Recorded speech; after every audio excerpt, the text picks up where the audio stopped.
Primeiro, muita madeira. Sim. Segundo, prego.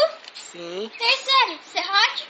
Sim. E quarto, martelo. Sim. E quinto, doce. Pra que o doce? Pra gente comer. Tá bom. Ah, beleza. Então, gente, a gente vai continuar o vídeo depois, por causa que se a gente gravar e fazer vai demorar muito. Então a gente vai voltar quando a casa estiver pronta. E tchau!